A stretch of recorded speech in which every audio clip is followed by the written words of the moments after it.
Voilà, vous êtes donc toujours à l'écoute de notre émission, spéciale émission, Jacques Roger, show sur NRA Radio. Nous allons aller du côté d'Abidjan pour avoir donc le ministre, monsieur Dano Djedje, qui est donc un membre influent donc, du Front populaire ivoirien, avec lui faire un peu donc le point donc de la situation au niveau donc de son parti. Pour l'interviewer, nous allons donc avoir aussi monsieur Mathieu Boisbré, depuis donc la Floride. Monsieur le ministre, bonjour, comment allez-vous? Bonjour, tout va bien, ça va. Alors, comment se porte actuellement le Front populaire ivoirien? On avait parlé donc d'un congrès qui devait avoir lieu depuis le jeudi. Ce congrès a été donc annulé par les autorités au niveau donc d'Abidjan. Alors, quel constat vous faites, monsieur le ministre? Oui, nous avions prévu un congrès pour les 11, 12, 13 et 14 décembre 2014.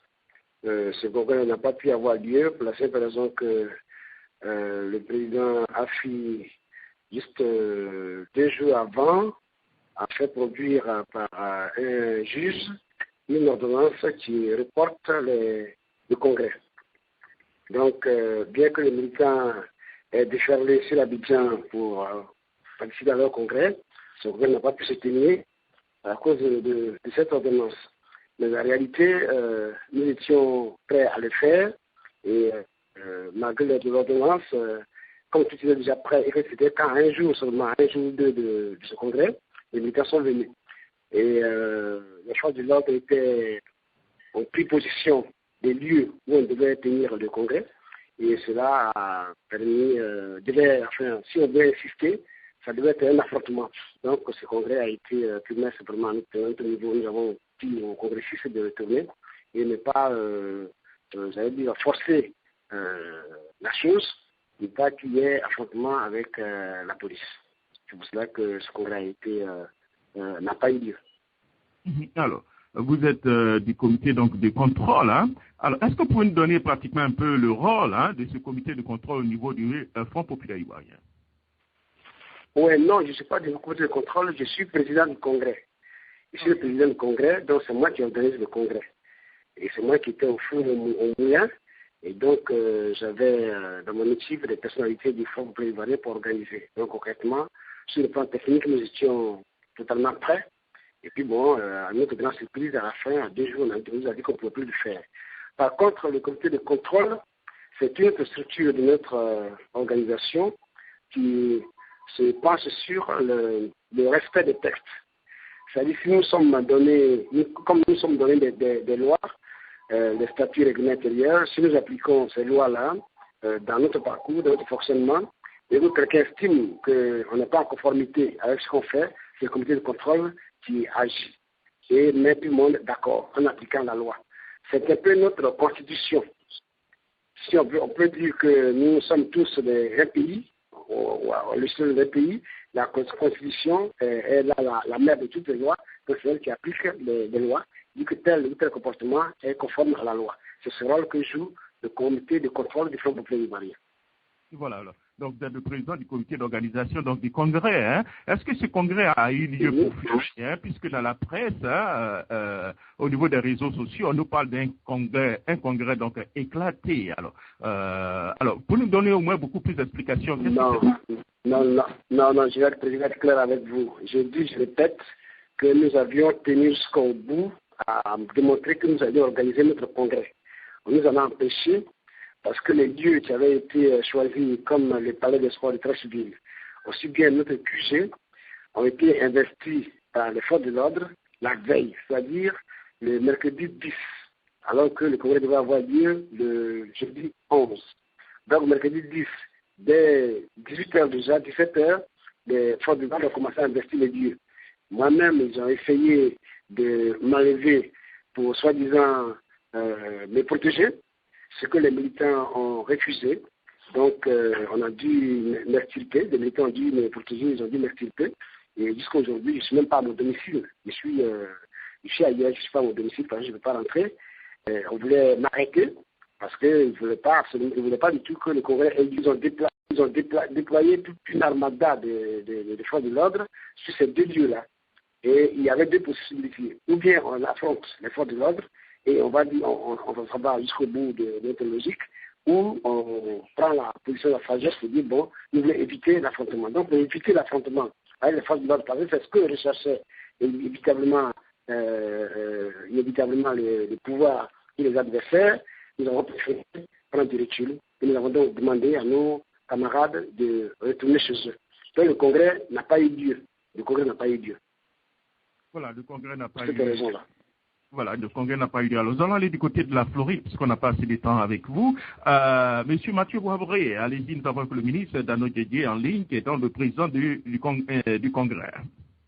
Oui, merci Jacques. Bonjour à monsieur le ministre Dano, qui évidemment, vient de le dire, était au four et au moulin pour aller jusqu'au bout, organiser le congrès, et malheureusement, les décisions ont fait que il ne peut pas arriver, il ne peut pas le faire. Monsieur le ministre, ce que je voulais vous demander, vous avez tout à l'heure dit que vous n'êtes pas du comité de contrôle, mais je voulais juste vous demander, qu'est-ce qui se passe exactement? Je sais que vous n'êtes pas du comité du contrôle, vous êtes quand même un cadre du FPI. Parmi les griefs que M. Afi porte à l'endroit de ce comité de contrôle-là, il y a cette fameuse lettre qu'on attribue à Laurent Gbagbo. Vous qui avez certainement vu cette lettre de près, est-ce que vous pensez concrètement que cette lettre-là, effectivement, que cette lettre-là vient du président Laurent Gbagbo, ou alors elle a été, c'est une fausse lettre, comme il le dit? Bon, moi, je ne vais pas polémiquer sur cette situation. Ce que je vais vous dire, tout simplement, c'est que dans notre organisation, pour le congrès, c'est le comité de contrôle qui statue sur la qualité des candidatures. Le comité de contrôle statue sur les candidatures en tenant en compte le militantisme de celui qui est candidat, parce qu'on ne peut pas mettre à la tête du parti n'importe qui, on ne peut pas prendre le premier venu pour le mettre à la tête du parti. Donc, les conditions obligatoires pour être candidat à l'élection du président du parti, il y avait la condition de militantisme. C'est-à-dire qu'il faut être militant depuis de longues dates bien connues. Deuxièmement, il faut avoir appartenu à un organe central de notre parti, c'est-à-dire au comité central, au secrétaire exécutif ou au comité de contrôle. Troisièmement, ne jamais avoir été sous le coup d'une sanction disciplinaire au sein du parti. Voilà les deux conditions immuables qu'on prend en considération pour que quelqu'un soit ou pas candidat. Les autres, c'est des autres habillages qu'on fait, c'est-à-dire il faut fournir des photos, il faut fournir l'extrait de naissance, il faut fournir ceci, il faut fournir cela. Donc les trois conditions-là sont respectées pour les deux candidats, qui sont Afin Guessan et Babo Laurent. Alors, quand les décisions ont été prises, c'est que Babo Laurent il a été proposé par des militants. Au départ, c'est lui qui a fait acte de candidature. Donc, il a été proposé par des militants. Et le comité de contrôle a vu les deux candidatures, la proposition lui semblait conforme, la candidature de Afin Guessan lui semblait conforme, donc ils m'ont écrit pour dire qu'ils sont d'accord avec les candidatures. C'était la première phase, ce qu'on appelle une affectation provisoire. Donc nous avons sorti la liste provisoire des candidats. Aussi bien les candidats à la présidence du parti que les candidats à la présidence ou bien à la liste des membres du comité de contrôle. Donc la liste provisoire est sortie. Nous avons donné une semaine à peu près aux militants de contester les candidatures. C'est dans cette période-là que Afin Guessan a écrit au comité de contrôle pour dire que la candidature de Babo, il n'y croit pas, il ne pense pas que ce soit Babo ait été contacté et que Babo ait donné son accord. C'est comme ça qu'il a posé le problème. Et comme Babo n'a pas donné son accord, lui ne croit pas à cette candidature, et au contraire, il veut qu'on élimine la candidature de Laurent Gbagbo. Il a évoqué d'autres griefs. Donc, après une semaine de contestation, lui a fait aussi, d'autres ont contesté sa candidature en faisant valoir qu'il n'a pas respecté certaines décisions du comité central. Donc, c'est un militant qui ne respecte pas les camarades, qui ne respecte pas notre ligne. Et sur ce plan-là, les camarades ont voulu qu'il ne soit pas candidat, que sa candidature ne soit pas retenue. Voilà donc deux types de griefs qui ont été émis contre les deux candidats. Le comité de contrôle a statué et il a estimé que les deux candidatures-là pouvaient être acceptées. C'est ainsi que le comité de contrôle a sorti la liste définitive des candidats, que sont Laurent Gbagbo et Afin Guessan. Alors, c'est si c'est fait la fête là, oui, allez-y, si c'est fait là encore que, on dit, mais est-ce que Laurent Gbagbo, il est vraiment candidat, il n'est pas candidat?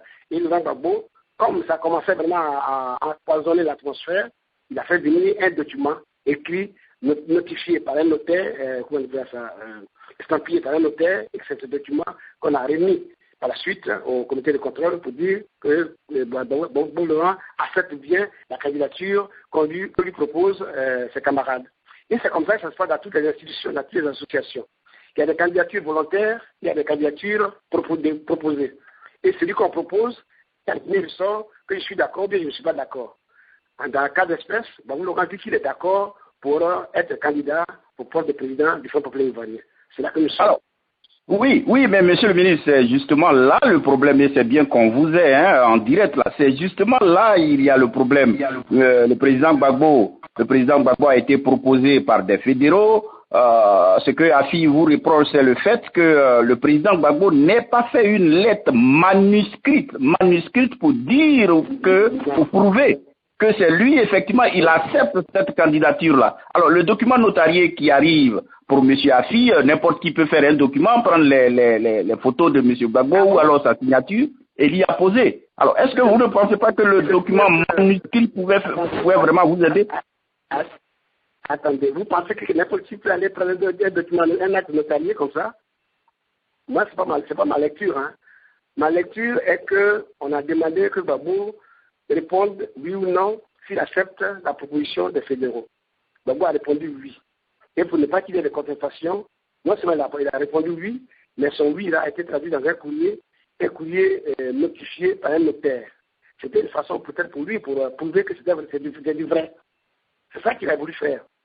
Donc moi, je ne veux pas qu'on spécule sur tout ça. Je ne veux pas qu'on spécule tout ça. Sur ce qu'il faut, la spéculation, tu peux avoir dit peut-être, est-ce que Gbagbo est militant du Front populaire ivoirien? Est-ce qu'il remplit les conditions de militantisme? 2. Est-ce que Gbagbo a été membre d'un organe central du parti? 3. Est-ce que Gbagbo est sous le coup d'une sanction disciplinaire ou pas? À partir de là, le reste, là, c'est des habillages. Même concernant la candidature de Gbagbo sur proposition, on peut même aller au Congrès et le jour du vote, poser la question au congressiste, de savoir est-ce que vous êtes sûr que Gbagbo a accepté d'être candidat? Quelqu'un pourrait se lever de la salle pour dire oui, moi, me voici, Gbagbo m'a commis pour dire que oui, il est effectivement candidat. Et on peut passer aux élections. Donc, c'est pas ça le problème. Le problème, c'est pas d'avoir fait une lettre manuscrite ou pas. La lettre manuscrite, c'est pour juste dire que bon, je suis candidat, et puis bon, on statue sur on peut statuer. Même les fédéraux qui ont proposé ont dû faire aussi une lettre manuscrite. Là, vous proposez quelqu'un, tu dis bien pourquoi tu le proposes. Donc, après l'avoir dit verbalement, il aurait bien écrit pour dire bon, nous voulons que Gbagbo soit candidat. Donc, le problème ne soit pas se poser à ce niveau-là, à mon avis. Au niveau de lettre manuscrite ou pas, c'est pas ça qui est le plus important. Ce qui est important, à mon sens, c'est est-ce que Gbagbo est militant? Est-ce que Gbagbo a appartenu à une organe dirigeant? Est-ce que Gbagbo est sous le coup d'une sanction? Une fois on a répondu à ces trois questions, le reste, c'est de l'habillage. C'est de l'habillage. En fait, le président Afi, il pense que Gbagbo n'est pas... que les gens font un bébé dans le dos de Gbagbo, c'est ce qu'il veut dire. Mais la lettre qui est arrivée, vous savez, ça coupe toutes sortes de suspicions. À partir du moment, celui à qui vous pétiez des intentions, il a dit que oui, moi, effectivement, les gens m'ont fait appel. Je suis venu dans l'intérêt de mon parti, dans la solidarité pour l'unification de mon parti. Et je réponds à l'appel. Qu'est-ce que vous voulez qu'on dise d'autre? Pour moi, ça devait suffire. Maintenant, si on veut chercher les propos de pouls dans les cheveux, c'est autre chose. Mais pour moi, ça devait suffire. Donc, le débat, là, il ne faut pas que ce soit un débat malsain qui vienne vraiment empoisonner l'atmosphère du parti inutilement. Et je répète, il faut qu'on s'en tienne dans ce genre de choses-là. Il faut qu'on s'en tienne à des faits palpables. Et les faits palpables, c'est ce que je vous ai indiqué, qu'on ne veut pas que n'importe qui vienne pour être président du parti. On ne veut pas que quelqu'un qui n'est jamais parvenu à la direction du parti soit candidat. Parce qu'il faut quand même connaître le parti et savoir comment le parti fonctionne avant de... C'est ça, monsieur le ministre. Alors, très rapidement... Oui. Mathieu, oui. Monsieur le ministre, quelle sera donc la... Allô, non, je n'ai pas bien compris. Oui, quelle sera donc la prochaine... Allô. Oui, allô. Alors, je n'ai pas bien compris. Oui, quelle sera donc la prochaine... Allô, je n'ai pas bien compris. Allez-y. Oui, quelle sera donc la prochaine... Allô. Alors, Mathieu, oui, monsieur le ministre, voilà, justement, vous m'entendez? Oui, je vous entends bien. Voilà, justement, avant de vous laisser partir, hein, parce que nous sommes pris par le temps, ce que j'aimerais vous demander, c'est la préoccupation de beaucoup de vos militants qui veulent, hein, qui insistent pour qu'il y ait effectivement cette sorte d'unité, que au sortir de tout ce que vous êtes en train de faire, le parti retrouve son unité. À ces fins-là, pour que ce parti n'explose pas demain, est-ce que vous ne pensez pas, puisque vous ne pensez pas qu'il faille passer, qu'il faille tout faire, certainement pour convaincre le groupe d'AFI qui insiste pour parler de lettres manuscrites. Est-ce qu'à votre avis, vous ne pensez pas que peut-être en joignant M. Gbagbo, pour faire juste une lettre de ses propres mains, pourrait sauver beaucoup de choses? Non, arrêtez. Ça, c'est trop demandé, ça. Arrêtez, ça, c'est trop demandé, ça. Quand on fait un courrier, et que Gbagbo signe le courrier, Gbagbo, qui a été président de ce parti pendant longtemps, qui a été président de la République, vous lui demandez jusqu'à ce qu'il s'asseye devant vous pour qu'il puisse écrire une lettre pour dire que c'est lui. Non, je crois que c'est un peu exagéré, ça. Ça veut dire qu'il faut qu'on soit quand même sérieux, qu'on soit responsable. Si on reproche quelque chose à Gbagbo, on le lui dit carrément, et puis bon, on passe. Sinon, si les aller au Congrès pour faire des élections, c'est la démocratie qui fait les élections. Les deux personnalités sont candidates, on élit, et puis bon, celui qui passe. Et puis c'est tout. On ne va quand même pas demander, jusqu'à aller demander à Gbagbo comme un enfant qui n'a jamais été fondateur du parti, qui n'a jamais été dirigeant de ce parti, qui n'a jamais été président, s'asseoir devant lui, oui, comme on ne te fait pas confiance, il faut que tu écrives un courrier. Je pense que c'est un peu trop demandé, ça. Hein. L'acte notarié, enfin le courrier notifié par le notaire, devait, à mon avis, suffire pour qu'on passe à autre chose. Mais comme vous avez parlé de l'unité, effectivement, moi-même, je tiens beaucoup à cette unité-là. C'est pour cela que j'insiste pour dire que ce n'est pas le report du Congrès qui va régler notre problème. Bien au contraire, le report du Congrès crée encore plus de problèmes qu'il n'en résout. Parce qu'aujourd'hui, ce qui s'est passé, c'est que 4000 personnes sont venues jusqu'à Abidjan pour leur Congrès et n'ont pas pu assister à leur Congrès. Ces personnes sont reparties frustrées. Vous pensez que ça peut permettre l'unité, ça peut permettre le rassemblement? Non. Donc, c'est lorsqu'il y aura le Congrès que les militants vont se parler franchement, face à face, et chacun dira sa vérité. Et à partir de là, on va chercher à faire l'unité autour de celui qui aura été retenu comme dirigeant. Donc, faire l'unité, c'est une préoccupation. Et moi, je me bats pour ça. Je me bats pour ça, c'est d'abord ma fonction au niveau du parti, et je continue à le faire. Il faut effectivement sensibiliser pour qu'il y ait l'unité de rassemblement, mais il faut à un moment donné qu'on se retrouve pour parler de nos problèmes. Et c'est à travers un congrès qu'on peut régler ce genre de problème. La c'est le seul organe qui est l'organe suprême qui prend des décisions en l'espèce. Oui, monsieur le ministre, la dernière question avait certainement de vous laisser partir. Hein. Alors, la presse aussi avait annoncé que vous auriez aussi traduit M. Afin-Gessant donc en justice le 15 décembre. Est-ce que vous pouvez confirmer un peu cela? Si oui... Non, c'est pas comme ça. On n'a pas traduit Afi en justice. C'est-à-dire qu'il y a beaucoup d'interprétations que les gens font. Moi, mon caractère, mon tempérament au sein du parti ne me pousse pas à avoir des comportements délicats. Et c'est certainement pour cela que les camarades m'ont choisi d'être le président du Congrès dans cette situation difficile. Mais je fais mes pieds pour que tout se passe bien, dans le respect des uns et des autres.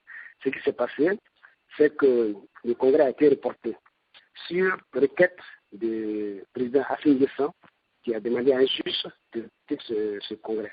Le juge a pris une ordonnance et le Congrès a été reporté.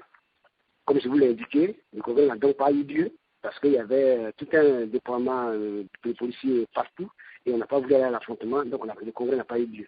Ce que j'ai demandé, c'est qu'à ma qualité de président du Congrès, je souhaite vivement que ce Congrès ait lieu.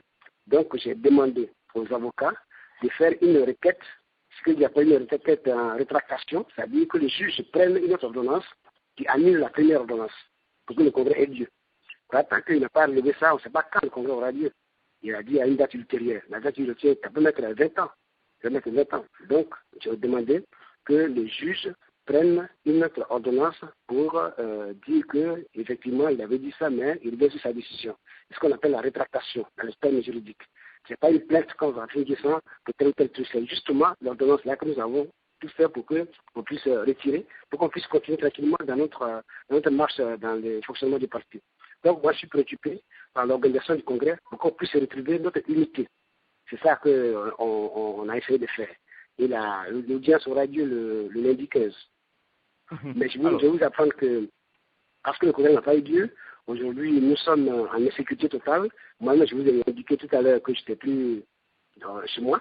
Je suis pratiquement caché, visiblement caché. Les policiers sont passés chez moi plusieurs fois, les Lubas sont passés chez moi plusieurs fois. Donc, ce n'est pas une situation saine que nous vivons.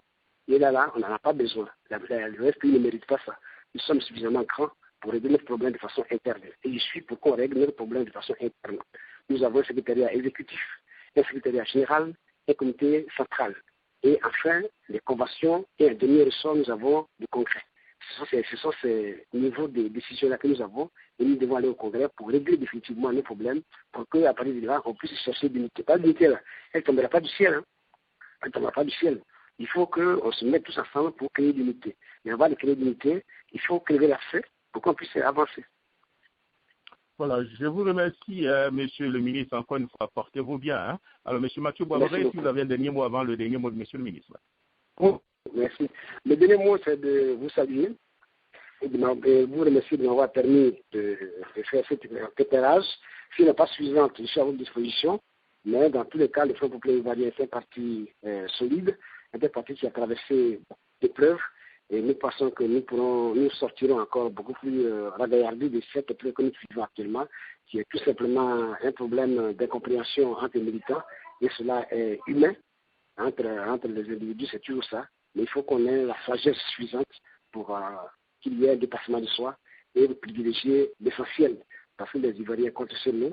Les Ivoiriens pensent que c'est le Front populaire ivoirien qui porte l'alternative crédible. Donc, nous n'avons pas le droit de faillir. Et notre mission, c'est de mener le combat de la démocratie, le combat de la liberté et le combat du développement. C'est ce combat que nous voulons mener avec Laurent Gbagbo au centre. Là, c'est lui aujourd'hui qui est détenu injustement à la haine. Nous devons tout faire pour qu'il soit libéré. Voilà, merci monsieur le ministre. Et portez-vous bien. Au revoir. Merci beaucoup. Merci beaucoup. Voilà, nous étions donc en direct avec monsieur le ministre, monsieur Dano.